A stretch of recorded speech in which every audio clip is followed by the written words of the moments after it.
दोस्तों, इंडिया पाक वॉर सन 1971 में होने का सबसे मुख्य कारण यह था कि बांग्लादेश जो वर्तमान का है वो कभी पूर्व पाकिस्तान हुआ करता था और पूर्व पाकिस्तान पर पश्चिम पाकिस्तान सुनियोजित तरीके से उनका जेनोसाइड कर रहे थे।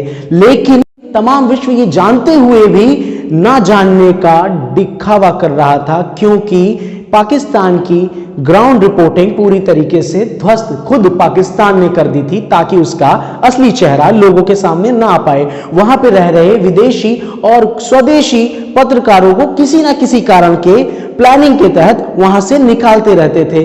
लेकिन पाकिस्तानी आर्मी को यह लगा कि पूर्वी पाकिस्तान में चल रहे विद्रोह को उसने पूरी तरीके से दबा लिया है, तो एक दिखावे के तौर पर खुद के 10 पत्रकारों को वहां जाने की अनुमति दी। लेकिन उन 10 पत्रकारों में एक पत्रकार ऐसा भी था जो कि पाकिस्तान का था लेकिन इंसानियत रखता था, उसका नाम था एंथोनी। उसी पत्रकार की बदौलत इंडो पाक वॉर हुआ, उसी पत्रकार की बदौलत बांग्लादेश आज आजाद हुआ। और जानेंगे ऐसा क्या हुआ था। दोस्तों, जब उस पत्रकार ने वहां की हालत देखी, उसने देखा कि मास रेप हुए, उसने देखा कि जेनोसाइड जैसा नरसंहार हुआ, वहां के लोकल हिंदूज और बंगाली लोगों के साथ बहुत ही ज्यादा अत्याचार, क्रूल और वहां के लोगों पर बर्बरता बरती गई है।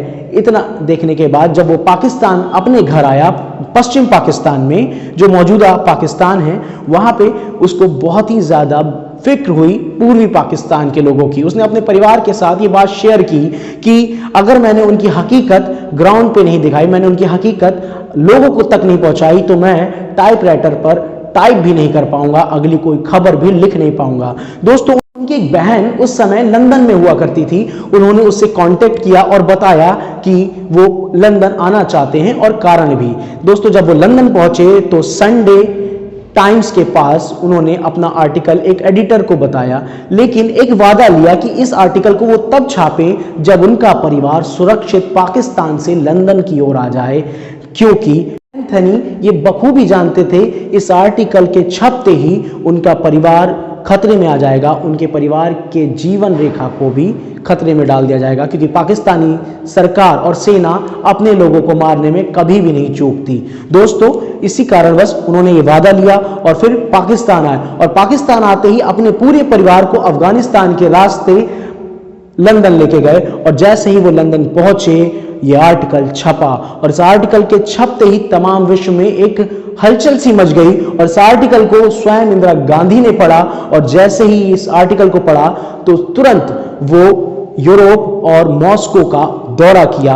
इस दौरे में उन्होंने तमाम विश्व के बड़े लीडरों को अपने साथ लेने की कोशिश की और बतलाया कि अगर इस पर इंडिया को स्टैंड लेता है तो ये सारे देश उनकी मदद करें।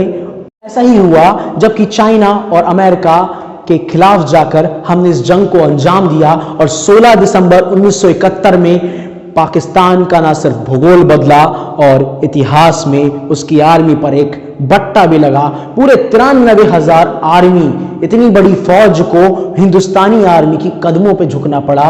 दोस्तों, अगर एंथनी जैसे पत्रकार की निष्ठा और ईमानदारी और इंसानियत पर आपको जरा भी सुख का आनंद हुआ हो तो इस वीडियो को लाइक जरूर कीजिएगा। और दोस्तों, इस जानकारी को अपने दोस्तों तक फैलाने के लिए, अपने रिश्तेदारों को बताने के लिए इस वीडियो को ज़्यादा से ज़्यादा शेयर कीजिएगा। दोस्तों, ऐसी कई कहानियां हैं जो कि हम नहीं जानते, ऐसी कई बातें हैं जो हमें नहीं पता। उन बातों को जानने के लिए मेरे चैनल को सब्सक्राइब जरूर कीजिएगा, ताकि जब मैं अगली वीडियो बनाऊं तो आपको नोटिफिकेशन पहुंच जाए। तब तक के लिए जय हिंद, जय भारत, वंदे मातरम।